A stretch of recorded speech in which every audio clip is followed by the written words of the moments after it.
सर्व आमदार या ठिकाणी हजर आहेत. जे विरोधातले आहेत असं आपलं मत आहे ते सर्व सध्या महायुतीला मदत करूनच स्वतःचा मतदारसंघ चालवतो. बापू, आज महायुतीच्या उमेदवार राजेंद्र राऊतांनी आपला उमेदवारी अर्ज दाखल केला. आपण स्वतः उपस्थित आहात. मात्र यामध्ये आपले जे तालुक्यातले विरोधक आमदार आहेत ते देखील या ठिकाणी उपस्थित आहेत. काय नक्की समीकरण आहे, काय सांगा? या ठिकाणचा हा अर्ज महायुतीचा आहे आणि महायुतीचे सर्व आमदार या ठिकाणी हजर आहेत. जे विरोधातले आहेत असं आपलं मत आहे ते सर्व सध्या महायुतीला मदत करूनच स्वतःचा मतदारसंघ चालवतो.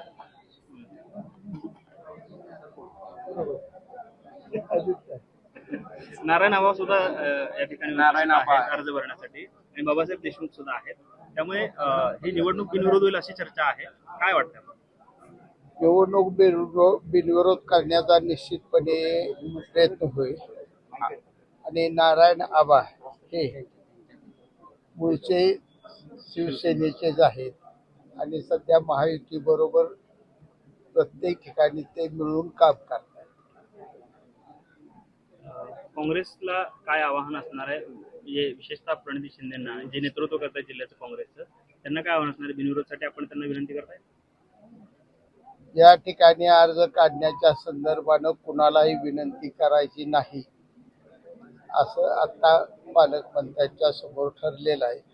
त्यामुळे आम्ही कुणालाही अर्ज काढा म्हणून विनंती करणार नाही. आम्ही मजबूतपणाने निवडणूक लढवू. पण पालकमंत्री स्वतः म्हणतात की मी सर्वांना विनंती करतो, विरोधकांना विनंती करतो की त्यांनी बिनविरोध करावे आणि इतिहास ही परंपरा जी आहे सोलापूरमध्ये ती निर्माण करावी, इतिहास निर्माण करावा.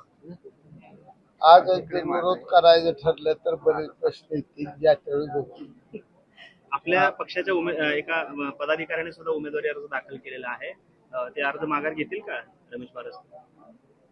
रमेश बारसकर मोहचे त्यांनी उमेदवारी अर्ज दाखल केलाय शिवसेनेच्या. 100% पाठिंबा. 17 पैकी आपल्याला 4 विधान परिषदेच्या जागा मिळालेल्या आहेत. मोठा भाऊ भाजप दिसतो. तर राज्याच्या ह्याच्यात मोठा भाव भाजप आहे, वास्तवता आहे ना, आपण स्वीकारली पाहिजे.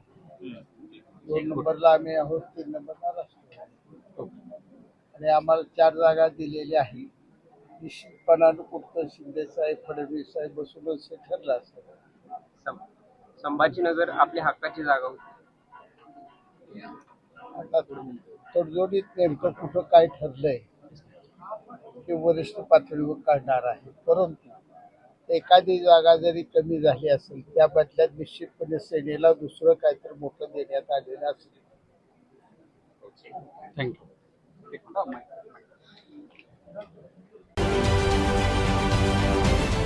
महाराष्ट्रातील सर्व बातम्यांचे विश्वासार्ह व्यासपीठ, सकाळच्या सर्व सोशल मीडिया प्लॅटफॉर्मला लाईक, फॉलो आणि सबस्क्राईब करा. तसंच सर्व नोटिफिकेशनसाठी बेल आयकॉन प्रेस करायला विसरू नका.